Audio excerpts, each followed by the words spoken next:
significantly limiting visas. Enough is enough, and are looking to potentially expand off-campus work hours for international students up to 30 hours. Hey guys, welcome and welcome back to my channel. तो आज की video में कुछ ऐसा नहीं है, लंबा सा इंटरव्यू देंगे और सीधा मेन टॉपिक पे बात करेंगे। जैसे कि आप सभी को पता होगा, क्योंकि जो जो बच्चे कनाडा में आने चाहते थे, जिनको मेन टेक या सितंबर इनटेक में आना था, फाइल लगानी थी अपनी, तो कनाडा गवर्नमेंट ने नए रूल्स इंप्लीमेंट करे हैं। जैसे कि जीआईसी का रेट डबल कर दिया, पहले 10,000 थी और अब बढ़ा के 20,635 कर दिया है।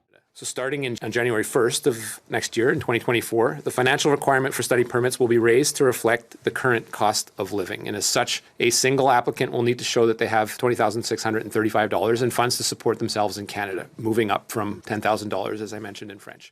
और भी कुछ रूल्स आए हैं नए, पर वो कुछ मतलब ऐसा इंटरनेशनल स्टूडेंट्स के फेवर में नहीं है, मतलब है फेवर में, पर वो जो ऑलरेडी कनाडा के अंदर है वो उन्हीं के फेवर में है। बाकी जो नए आएंगे वो उनके मतलब कुछ फ़ायदा नहीं करेंगे। सो जो मेन रूल है वो जीआईसी के बारे में है, और कुछ थोड़ी सी रेस्ट्रिक्शंस भी लगाई हैं, जैसा कि वीज़ा के नंबर लिमिटेड कर दिए गए हैं। तो ये सारे के सारे क्वेश्चन हम एक मतलब जो यहाँ पे पहले स्टूडेंट्स आ चुके हैं 2019-20 में आए थे, तो उनसे पूछेंगे कि उनका क्या कहना है इन रूल्स के बारे में। सो गाइस, मिलिए अपने आकाश भैया से। ये 2019 में कनाडा आए थे एज एन इंटरनेशनल स्टूडेंट्स। तो अब इनसे पूछेंगे जो कनाडा गवर्नमेंट ने नए रूल्स इंप्लीमेंट करे, तो इनका क्या कहना है। इनके आगे हम एक कंडीशन रखेंगे कि एज सपोज करो कि आप अभी कनाडा के इंडिया के अंदर हो और आपने फाइल लगाई अपनी मेन टेक या सितंबर इनटेक के बारे में, तो आपको एकदम से आउट ऑफ सडन पता चला है कि कनाडा गवर्नमेंट ने नए रूल्स लागू कर दिए, तो आपका क्या कहना होगा इस बारे में। डेफिनेटली अगर गवर्नमेंट ने प्राइस के रेट डबल कर दिए हैं जीआईसी के, सो अगर हम 10 की जगह 20,000 स्पेंड कर रहे हैं इंडिया में, बिकॉज इंडिया के हिसाब से तो वो सेम ही है, हमें 6 लाख की जगह 12 लाख नाउ डिपॉजिट करने पड़ रहे हैं। इंडिया में पैसे की कोई वैल्यू नहीं बढ़ी, वैल्यू बढ़ी है तो यहाँ बढ़ी है, सो डेफिनेटली इफेक्ट करेगा। और for the middle class family ये उनके लिए मुश्किल होगा कि कैसे उन्हें एकदम पैसे वगैरह अरेंज करने हैं। अगर नॉर्मल बंदा जिसके पास अपनी थोड़ी बहुत प्रॉपर्टी होती है इंडिया में मिडिल क्लास में, उन्हें या तो एज अ गिरवी रखनी पड़ेगी या उन्हें उसे सेल आउट करना पड़ेगा अपने बच्चे को बाहर भेजने के लिए। एंड वो कुछ लोग ऐसा करते हैं जैसे वो बैंक वगैरह से लोन ले लेते हैं, बट वो अगर हम ज़्यादा लोन लेते हैं तो हमें हाई इंटरेस्ट पे करने पड़ता है। सो इस तरीके से इंडिया में लोग मिडिल क्लास फैमिली पैसे अरेंज करती है। सो इसका इम्पैक्ट इंडिया पे ये पड़ रहा है, जो स्टूडेंट आ रहा है उन्हें 6 लाख की जगह 12 लाख अरेंज करने हैं। सो या डेफिनेटली उन्हें थोड़ी प्रॉब्लम्स आएंगी वहाँ पे। ओके, तो एक और क्वेश्चन है मेरा आपको। तो जैसे कि वो 20,635 करती है जीआईसी, तो पहले तो 10,000 थी जब आप आए थे, मैं भी आया हूँ, मैंने भी 10,000 डिपॉजिट कराई है। तो वो कैसा सिनेरियो रहेगा कि 20,000 जीआईसी मोर देन इनफ है, या वो ऐसा ही काम करेगी जो 10,000 जीआईसी करती थी। जैसे आप कह सकते हो, पहले के टाइम पे 10,000 हम जीआईसी जमा करते थे, अब हम 20,000 इंडिया से कैनेडियन अकाउंट में डिपॉजिट कर रहे हैं। सो पहले क्या होता था, पहले यहाँ की कॉस्ट ऑफ लिविंग होती थी, ग्रॉसरी रेट्स होते थे, फ्यूल कॉस्ट होती थी, वो इतनी नहीं होती थी। लाइक फॉर एग्जांपल अगर हम नॉर्मली एक आटा परचेज़ करने जाते थे, वो हमें ऑलमोस्ट $11 का मिल जाता था, जिसकी कॉस्ट आज $19 प्लस टैक्स है। सो डबल हो गया है। सो लाइक जीआईसी 10 से 20 हो गई तो कॉस्ट उसकी भी बढ़ गई। वो पैसे हम 10,000 की तरह ही यूज़ कर रहे हैं। सो कनाडा पे उसका कोई फ़र्क नहीं पड़ रहा, क्योंकि आप इंडिया से ज़्यादा पैसे डिपॉजिट कर रहे हो, बट यहाँ पे वो पैसे आपके सारे यूज़ रहेंगे, बिकॉज यहाँ पे आपको हाई रेंट्स वगैरह पे करना है। अगर आपने कार रखनी है तो इंश्योरेंस वगैरह ऑब्वियसली ज़्यादा पे करना होगा। और आप कह सकते हो कि आपकी ट्रांसपोर्टेशन कॉस्ट यहाँ पे बढ़ गई है। जो यहाँ पे नए स्टूडेंट्स आते हैं, प्रेस्टो बनवाते हैं, पहले हम 2 पॉइंट समथिंग में पे करता था, अब उसकी कॉस्ट ऑलमोस्ट 3.60 समथिंग हो गई है। सो डेफिनेटली इफेक्ट करेगा। सो इसका एडवांटेज ये है कि हम अगर काम ना मिले तो हम उस पैसों को यूज़ कर सकते हैं, सेविंग्स नहीं होगी। अगर बंदे को यहाँ पे काम मिल जाता है तो हम कह सकते हैं कि हाँ ठीक है, फिर हमारी जीआईसी वगैरह सेव हो जाएगी। और जो करंट सिचुएशन चल रही है यहाँ पे, इस समय काम बहुत कम है यहाँ पे। इवन एजेंसीज वगैरह जिस पे हम रजिस्टर करते थे, वो इवन कॉल तक पिक नहीं करती है। सो थोड़ी स्टूडेंट्स के लिए जो न्यू आ रहे हैं मुश्किल आएगी, क्योंकि काम वगैरह यहाँ पे अब कम हो गया है। तो मेरा एक और क्वेश्चन है, बस लास्ट क्वेश्चन है, ज़्यादा नहीं पूछूंगा आपसे। तो जैसा कि आपने देखा होगा यूट्यूब पे कई सारे यूट्यूबर्स कहते हैं कि जब कनाडा में आओगे इंडिया से, तो अपनी जो जीआईसी होगी उसको कम से कम खर्च करना, बचा के रखना। जैसे कि 3rd और 4th सेमेस्टर की फीस देनी पड़ती है, उसमें वो ट्राई करना कि वहाँ पे फीस डिपॉजिट करा दे। तो आपकी क्या राय है, जब आप आए थे तो आपने जीआईसी अपनी सेव करी थी, और जब अब स्टूडेंट्स आएंगे वो सेव कर पाएंगे कि नहीं। जब मैं आया था उस टाइम पे जीआईसी हमने $10,000 डिपॉजिट करी थी, बट उसकी ये सिचुएशन होती है कि मेरे को आने के बाद 1.5 मंथ में काम मिल गया था। सो जो मैं काम से पैसे अर्न करता था उससे मेरी लाइक एक्सपेंस वगैरह निकल जाते थे एंड एज अ जीआईसी जो मेरी मंथली अकाउंट में कट के आती थी वो मेरी सेव होती रहती थी। सो अब जो स्टूडेंट्स आ रहे हैं इस टाइम पे उनकी जीआईसी सेव होना 70% चांसेस नहीं होगी। 30% अगर स्टूडेंट जो ज़्यादा अपना पूरा टाइम वगैरह काम ढूंढने में उसे पार्ट टाइम वगैरह काम मिल जाए तो सेव हो सकती है, उसमें से भी उसके पैसे खर्च हो जाएंगे बिकॉज पहले के अकॉर्डिंग और आपके अकॉर्डिंग बहुत डिफरेंस है। ओके, सो यही क्वेश्चन में आपने बहुत ही ज़्यादा अच्छे आंसर दिए, आपसे मिलके अच्छा लगा। So thank you for the video. Okay, so guys जैसा आपने देखा कि हमने अभी अपने जो काश्मीर थे उनसे पूछा है कि ये रूल जैसा जो इंडिया में अभी स्टूडेंट्स उनको कैसे अफेक्ट करेगा।